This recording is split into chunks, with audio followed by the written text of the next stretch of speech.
So the other day I wrote a blog post in which I revealed how, having discovered that there were a number of instances of cousins marrying cousins in the line of my great grandfather Auguste Vital Francois Joseph DeBacker.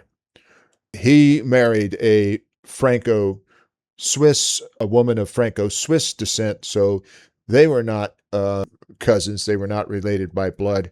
But the discovery that I made was that his parents, Vital Eugene Louis DeBacker and Hortense de Donder, were cousins on a number of levels. And the way that I found this, there's two things here that Ancestry.com does not have that Roots Magic 11 has, and that is the ability to color code ancestors. So you'll notice that all of these people have a little blue marker at the beginning of their label. And on my mother's side, I used pink. And so all of the blues indicate that these are ancestors of mine. The other thing that Ancestry.com does not have is a relationship calculator. And this is where how I made the discoveries. Actually, there's multiple ones. So I'll bring up this calculator here. I've selected Beetle as person number 1, and then I'll select Hortense as person number 2, and then I'll click the calculate button, and it tells me that they were fourth cousins, and that their common ancestors were Johannes Vandendale and Johanna Kentart, that they were fifth cousins once removed from Johannes Vandendale and Egidia Pot. They were seventh cousins from Nicholas Pot and Agnes Vandenberg, and then they were eighth cousins from Hermes van Copenal and Perian Satans. Okay, so these represent different branches or different lines coming down to them that I'm messing up here, where they were related at each point. So instead of starting with the first one, we actually should start with the last one here, the eighth cousins. So if I go to this Hermes van Copenal, who was the great-grandson of Jan van Copenal, who was the known as the demagogue of Ghent, and after his fall and execution in 1492, the family was forced in exile to the city of Renaix, Ronse, which is where my family eventually came from. Okay, so we want Hermes van Copenal, the elder. There's several of them share this name, and I guess it was because he was kind of the head of the household of the family when they resided in Renaix or Ronse, depending on whether you're a Flemish speaker or a French speaker. And okay, so we have him here. If we go and we look at the family view here, we can see that there are 3 people in this family who are ancestors of mine. They have the blue label there. And so if I start with this first one here, I follow this down, I'm going to land eventually at either Vital or Hortense. And we do. Here's Vital. Okay. So if we head back over to Hermes, the elder here, and we follow this other line, Aegidius van Copenal. Now, there's 2 lines here. And so this is indication of that there's another pair of cousins somewhere. And I believe it's the Anna Maria Vandendale who is going to take us to Hortense. And there's Hortense de Donder. Okay, so where was that other one, and who was that? Where did that go? Okay, so should we follow that or stick with the other 3 listed? I don't want to lose it, so oops. Okay, so we were following Aegidius down a couple of generations, and there's 2 of them here. This Jacobus Vandendale, where does this take us? it takes us to Anna Maria Vandendale and to Arnold Francois DeBacker. So there's another. When I went back one generation from Vital and I looked at his parents, I also found that they were related as cousins. So if I bring up this relationship, oh, I got the wrong one. They changed this so it's embedded deeper than it was before. So we're going to look at his spouse, who was Calwart, which I think means is Flemish for cowboy.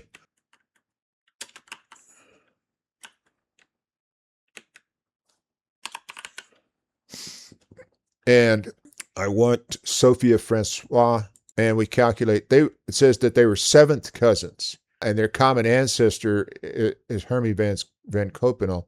So okay, that wasn't one of the seventh cousins. So one way of resolving this would be to bring up a relationship chart and see how we get back from, and we want the one that's born in 1510, and we generate the report, and it tells us that he's a descendant of Aegidius van Copenhagen, which is the same person that Hortense, his daughter-in-law, is a descendant of Aegidius van Copenhagen. And it goes through his parents, Andreas DeBacker and Anna Maria Vandendale. Now, but where? Okay, let's just keep going here because I'm going to get confused. Well, let's take a look at this other connection that I saw, and that is so we had Arnold Francois, we had Vital and Hortense are shown to be cousins.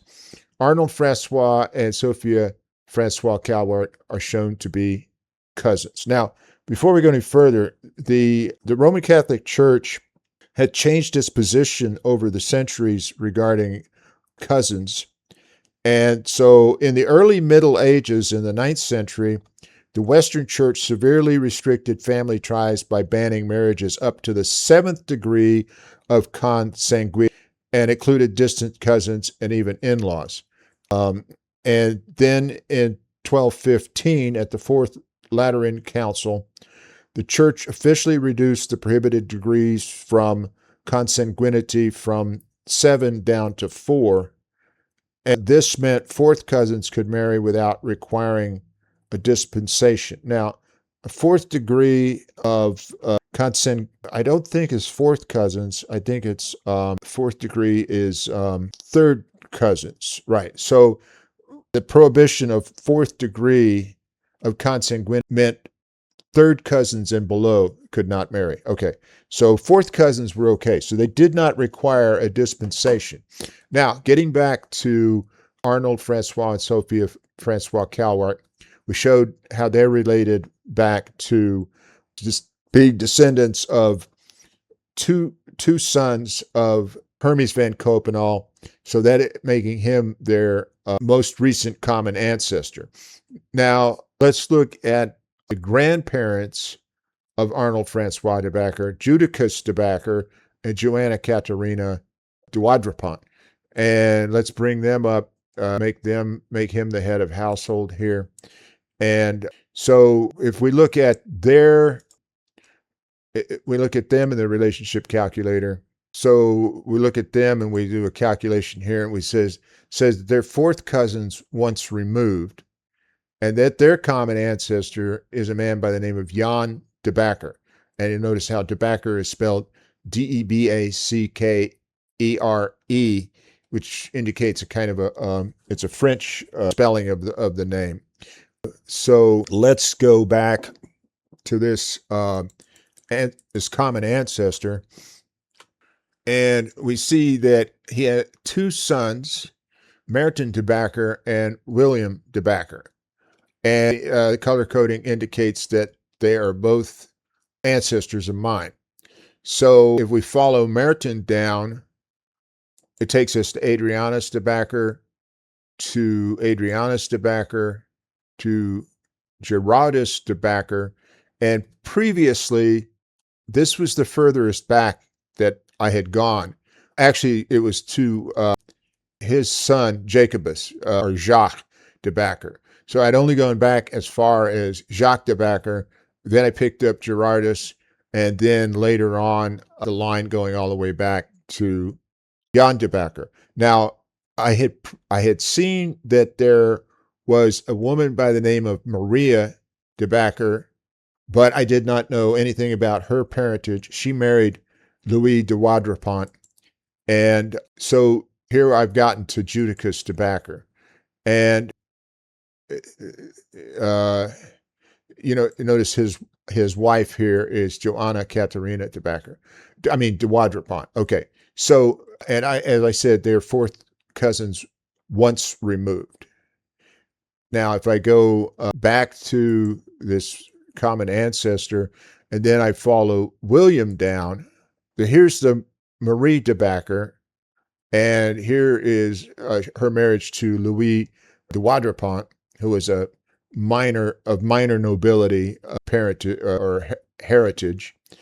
And so we get to Joanna Katerina de Wadrepont and her marriage to Judicus DeBacker. The other ones that I saw in here had to do with the Pot family.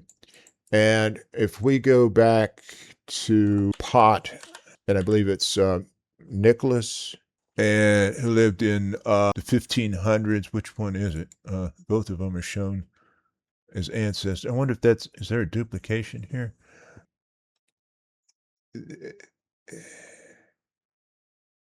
Why? Something's wrong here with the database, because Petrus Pot is supposed to be an ancestor of mine, but something's broken here. Yeah, you see his daughter, Aegidia Pot. So for some reason, he's not color-coded. So if I follow her down, there's two siblings in her family that are ancestors of mine.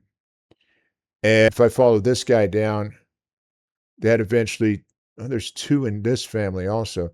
So through this Pot line, related to them through different branches, eventually get down to one of my ancestors, and then or a single ancestor, and then to me. So we get to Rosalie de Roeder, who is the mother of Hortense de Donder. So anyway, I don't know why Petrus Pot isn't color-coded, but his daughter Aegidia Pot takes us down to these two branches here. And if I go to the pedigree, I got a choice of going to Johannes Vandendale, but not to Andreas Vandendale. So follow this line down, and we also get to Rosalie de Roeder. So if we back up here to Nicholas, and we look at Oliver Pot, and we follow this line down, where does this take us? It takes us into the de Donder family. So she is so we have from the Pot family, we get to Hortense de Donder through her mother, and we get to her father-in-law, Arnold Francois de Backer. So backing up here, Hortense de Donder is a descendant of Nicholas Pot, 1560 to 1621, through his son, Petrus Pot. Her father-in-law, Arnold Francois de Backer, is a descendant of Nicholas Pot through his son, Oliver Pot. Now, if I do a relationship calculation on Arnold Francois de Backer and to Hortense de Donder, Hortense de Donder, and I see that they are related on 3 levels. This is something I just discovered. They are second cousins twice removed through Johannes Vandendale and Johanna Cantart. They're third cousins 3 times removed through Johannes Vandendale and Aegidia Pot. And then they are sixth cousins twice removed, descending from Nicholas Pot. And I've already looked at that one, so let's go and find this Johannes van der Dale Aegidia pot. And I think, let's see, it's easier to look for because that other name appears multiple times. Okay, so Aegidia pot, who I think was also known as Jacine pot, she has two sons here, and one of them is Andreas van den Dale, and the other one is Johannes van den Dale. Johannes van den Dale is the branch that will take us. Where does it take us? It'll either take us to, oh, I got two branches here. So I don't want to confuse anybody any further than they might be confused. It would be really nice if one of these products, whether Roots Magic 11 or Ancestry.com, had a way of visualizing this cascading relationships where we have multiple ways of getting down to the either myself or my ancestors. And thankfully, this blue color coding allows me to visualize it at this level, but it would be nice if it would show not only just, when you ask for a relationship chart, it's only going to show you one way of getting there. It's not going to show you where these branches are. So one last thing that I want to show you before ending this is regarding Andreas DeBacker, who was, let's see, an ancestor of mine. He was the father of Arnold Francois DeBacker, the grandfather of Vital DeBacker, and the great-grandfather of August DeBacker, my great-grandfather. So Andreas DeBacker, his second wife, was our ancestor, Anna Maria van den Dale. But he was married first to a woman by the name of Maria Katarina Josepha Molyard. She was about 4 years older than Andrea. So about 20 years ago, a fellow researcher in Belgium shared some information with me regarding the marriage of Andreas DeBacker and his first wife. And what he shared with me was a multi-page document that was written in Flemish, and it was dated 1788. And he did not give me a full translation of it. This came from the DeBacker family archives, which had been put together, as I understand it, by a priest, a member of the DeBacker family in Belgium, I believe about 100 years ago. He collected all the documentation that was in the archives of the city of Ronse. And one of those items was this multi-page document, as I say, was written in Flemish, and it was signed by Andreas DeBacker and by Peter Molyart, who I believe is also Andreas Molyart. And basically, it's a prenuptial agreement, and it's dated, I don't know what that, I think February 1788. Oh, here's his signature, Andreas Molyart, and it's signed by Andreas DeBacker. And basically what it said was, in the event that the sister died, his first wife died, that there was certain property that was owned by the family that he would not inherit. And the other thing that he revealed to me is that Andreas and his first wife were second cousins, and that they required a dispensation in order for them to marry. And I guess, see, it was a common practice back in those days, in the 1700s, for a younger man to marry an older woman. And when she died, he would inherit her property. Now he was wealthier, and he could now marry a younger woman. And that is the case of Andreas DeBacker when he married his second wife, our ancestor. But this was before I had built up the database, so I could not see how Maria Katarina Josepha Molyart and Andreas DeBacker were related. But if you look up here, you'll see that her grandfather, Petrus Molyart, was married to Lavinia DeBacker. And that is where this second second cousinship comes in, because you'll see that Lavinia is a daughter of Gerardus DeBacker, and he is Andreas.